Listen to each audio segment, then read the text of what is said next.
All right, here we are. I should I should probably make up my mind. So I'm going to walk us through how to do statistics in Excel. At the very end, you'll see a slide where I tell us this is an assignment that we have to do. You're going to do the assignment through D2L. So in D2L, you select quizzes, oddly enough, and then you find something that's referred to as an assignment. Although here, as we look at these PowerPoints, I call it a lab. So make of it what you will. We're going to talk about how to do statistics in Excel, and then there is an assignment that you're going to need to do on D2L to kind of accompany this. Um, I think this is a nice supplement to the class. So um, we use a lot of calculators in this class. It's really more pedagogical necessity. So, I mean, Westchester University, for better or for worse, we have class sizes, particularly in Math 121. Some of our class sizes are like pushing 50 students. And we offer like 40 or 50 sections a semester. So realistically, people that are genuinely doing statistics with some kind of interesting problem, they're doing it on a computer, not a calculator. And doing it on a computer, they're using some sort of software package. Probably, to be honest, the big software packages are something called SPSS, something called SAS, something called R. Those are probably like the really big ones.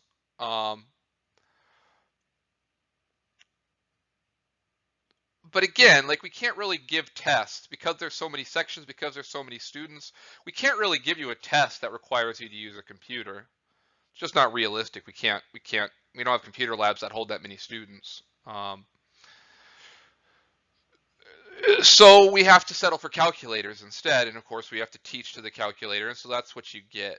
But I would like for you to have at least a little bit of exposure to like how you might do this without a calculator, how you would do this in practice. In particular, like how you might get like an actual data set. So right, some actual information, because that's where calculators fall apart. Is like, I mean, you would have to like hand type a massive data set into a calculator to really be able to use it, and that's just nonsense. That's malarkey. No one's going to do that. But a lot of people have data sets already, say, typed up in Excel, in an Excel spreadsheet. So a spreadsheet is just what we would call a data set. And so you could analyze it in a whole bunch of different things. I thought about different software packages to highlight. I ultimately settled on Excel. Probably not a lot of people use Excel for doing actual statistics, but as we'll see, you can use Excel. And Excel is typically bundled with Microsoft Word and PowerPoint and all that other stuff, which most of us as students probably already have access to. And it's probably something we're already familiar with. So, so I went ahead and picked Excel to kind of showcase this. If you go on and get a job where you're doing this in, say, SPSS, for example, it's not hard to figure out on your own. You just Google, how do I compute a sample mean using SPSS? And I guarantee you there'll be links and YouTube videos and all kinds of different stuff walking you through very explicitly, step by step, everything that you need to do. So, right, the stuff is done so much. Statistics is such a vital part of our everyday work economy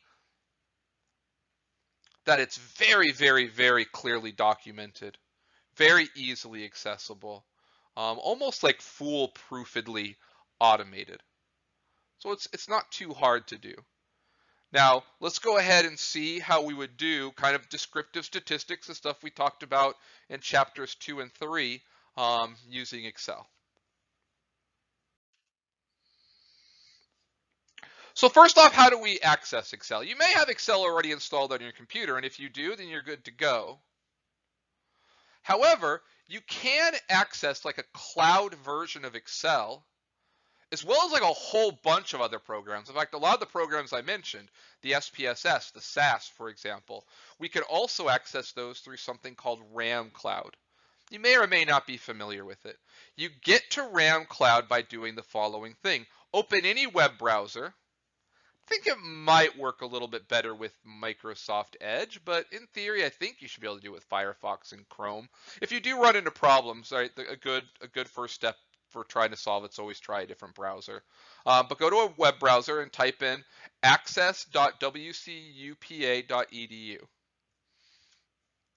If this is your first time doing this, you might get prompted to download and install something called Citrix or a Citrix receiver. So go ahead and make sure you do that. You do need to have that installed and running to be able to access this RAM cloud. So when you log in, your RAM cloud is going to look something like this. Now, you may not have those little icons in the middle. In fact, you probably won't. Right, as you pick things and use them frequently for your own particular account, they'll be added there. I, for example, use that SAS a lot, so that's why the SAS icon's there. You and we're not going to do any SAS together. So you probably shouldn't see SAS. Now, you could find the list of all the problems that you can access through RAM Cloud by clicking the plus sign on the left side of your screen. So go ahead and do that. Right, and now it's going to pull up like a whole crazy list of options. I don't even know what half of this stuff does. Like if you like go through, there's like cooking programs, there's like nutrition programs. I mean, you could like cook an entire meal on RAM Cloud. That's kind of cool. However, Math 121, right? Not about cooking. It's about bringing home the bacon. So we're gonna select MS Excel. You could try MS Excel 2016. For whatever reason, I was having difficulties when I picked MS Excel 2016. So my suspicion is that they both are very, very similar. I couldn't get MS Excel 2016 to work, so I went ahead and did MS Excel. So everything that I'm going to talk about in all these sort of narrated labs assignments is going to be in MS Excel. So go ahead and select that. And then it opens it up. So you'll see something like this. You have all these different options. Typically we'll pick that upper left-hand corner where it says blank workbook. That's just going to like open up a blank spreadsheet. So I'm going to click that particular thing, the blank workbook.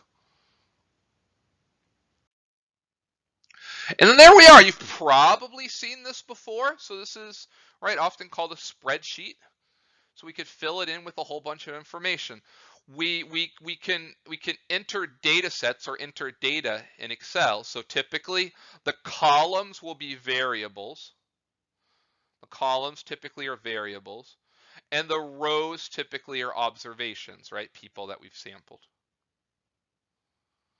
So what we need to do is we need to read in a particular data set, an Excel data set.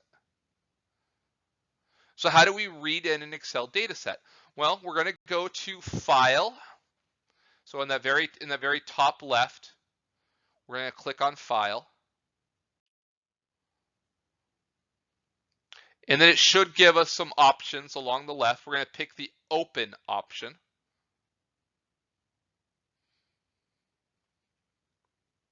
And then we're going to go down to Browse. So we'll go down to Browse. All right. And so we're going to look for all the labs I'm going to do use a speed dating data set. So I believe this is actual real life data.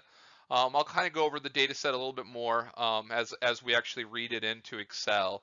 But it was based off like a small kind of speed dating event that someone put together. So the speed dating data set should be on D2L.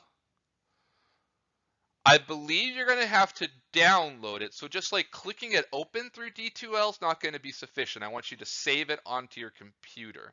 So save that data set somewhere on your computer or maybe somewhere on a thumb drive. And then you're just going to, right when you click browse, you're just going to go ahead and select right wherever you have it. So you can look at the top. I have it on my F drive. So my F drive is my thumb drive. In a folder called STA512, And in that folder, there's another folder called Spring 17, because I used this back in Spring 17. You can see for a take-home test, so my take-home test folder. And there's a bunch of different stuff there. I'm interested in the speed dating original. So we're gonna select the speed dating file, which again should be on D2L for you. So you're gonna download it. Where you find it on your computer is gonna be a little bit different, but you're gonna have to kind of navigate right through your hard drive or through your thumb drive and find it. Now, one thing you're gonna have to do, the way it's saved, is look in the bottom right-hand corner. Do you see where it says all files? There's like a little pull-down menu. I don't believe all files is the default. I think the default is like a certain type of Excel file, which I think is a different type than the speed dating file. So it might not be showing up for you if you have that Excel default. So change that bottom right hand thing so that it says all files. If you change it to say all files, you should be able to see the speed dating, and then you can click on that speed dating data set, and then that should open it up. And so here we are. We got to do a little bit of squinting because there's a lot of data going on here. But we can see some different variables like decision M, decision F, like M, like F, and so on. We got age M and age F, race M, race F. So every line is basically a date. And these are heterosexual couples. So we have a male and a female paired together. And at the end of the date, we asked them each to sort of rate the other. So we said, how much did you like the person you were paired up with between 1 and 10? How fun did you find them to be between 1 and 10? How attractive between 1 and 10? How sincere, how intelligent, how ambitious, right? To what degree did you have shared interests between 1 and 10? So I think I'll clarify in a future slide, but I believe the things with M's are like the male's rating. So for example, attractive M is how attractive the male found his female partner to be. Age M is the age of the male. Race M is the race of the male. Age F is the age of the female. Race F is the race of the female. I've used this data set for a number of different things. You're certainly welcome to kind of play around with it, explore it. There's some kind of interesting stuff kind of going on with the data set a little bit. We're just going to kind of do a very superficial kind of glossing over of the data set just to kind of practice how we would do some of the stuff we've been talking about in our class. Yeah, so there we go. Data set consists of 275 heterosexual couples. They all went on a speed date. Like I think I've already said, columns are variables and rows represent observations. So each observation is a date or a couple. Variables ending in F refer to the male. So as I said, like M is how much the male liked the female. Intelligent M is how is the rating that the male gave to the female's intelligence. And then anything that ends in F is the female's analog of that.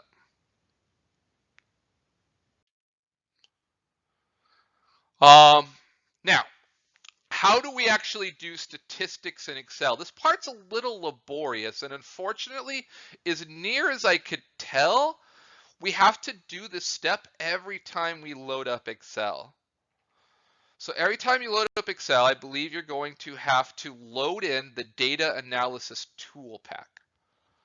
So to do this, you're going to click File, Options, Add-ins, Data Analysis Tool Pack, and then go ... Those are their dots, not mine. All right, so here we are, kind of getting started. So kind of showing us kind of where it's at. There's the add-ins option. So once we've gotten to the add-in section, and then notice analysis tool pack I have highlighted. And then if you look down at the very bottom of the screen, you'll see that go ... So that's ultimately what we're going to click on. And then once we do that, we got to kind of click the analysis tool pack, put a little check mark there, and click OK. So that's going to enable the analysis tool pack, which is what will allow us to do statistics.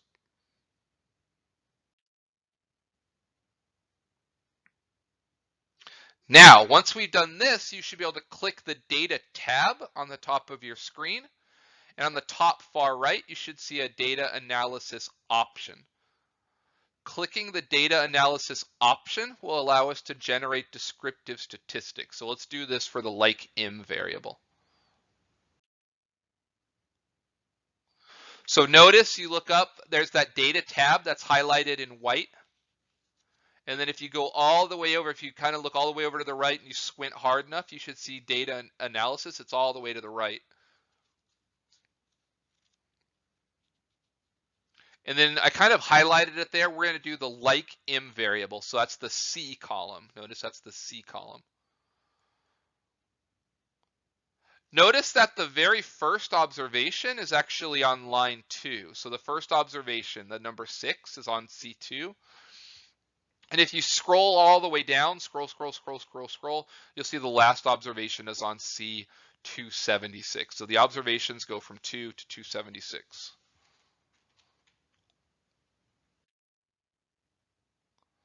So I click on that thing. You can see there's a whole bunch of different stuff we can do. Some of the stuff we've seen before, like correlation. Some of the stuff we haven't seen, like exponential smoothing. But descriptive statistics we're certainly familiar with. So we're going to highlight descriptive statistics and click OK. Then we got to pick the input range. If you just highlight that column from the first observation to the last observation, it'll fill that in for you. But otherwise, you can just sort of replicate that. So $C $2 is just basically how in Excel we say C2. Then you put a colon, you do $C $276. So the colon just says basically all the, it's like a way of saying through. So it's basically saying C2 all the way through C276. I think all the other stuff is like default stuff. You probably have to click that summary statistics box on your own. So click summary statistics. That's what's going to give us the descriptive statistics. And click OK.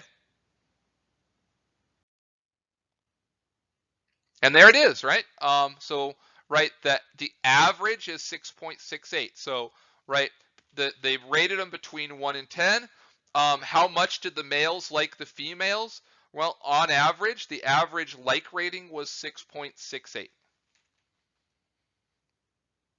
The median, right, the 50th percentile was 7. The mode, that's the rating that was given more often than any other rating, was a 7. Looks like the minimum rating was 1, the maximum was 10. The count is 275. There was 275 couples, so 275 males. Right, so there's all the stuff we've talked about. Means, medians, modes, standard deviations, variances, ranges, minimums, maximums, right? Most of what we've talked about. I know we haven't talked about kurtosis or skewness, so don't worry about that. But right, there it is. Not too bad and not too hard, right? Pretty easy. All right, so how about you give it a go? On D2L, go to Assessments, then select Quizzes, then select the Descriptive Statistics in Excel assignment. Finish that assignment and submit it. It's pretty straightforward, pretty simple. You're really just replicating what I did. I think with this the like-f variable, and then I'll ask you a couple questions about the like-f variable.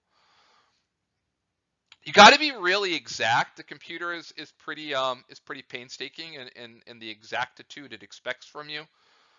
So really pay attention to the rounding that it asks you to do. And if it asks you to like round to like the 10th place and you get something like the answer is 5, put 5.0. And if it asks you to round to the hundredths and you got the value 5, put 5.00. It's easy to get the rounding wrong, so you should be able to retake the quizzes. So if you do the lab assignment and you don't get 100%, you should be able to retake it. If you have any trouble retaking it, let me know, and I'll help you out with it. So again, it's kind of like the quizzes. You should be able to just kind of keep retaking them until you get 100%, ideally. As long as you put in the work, you should be able to get the points. So give it a try. Hopefully it goes well. If for some reason it doesn't, let me know. And then that will complete our first Excel lab assignment.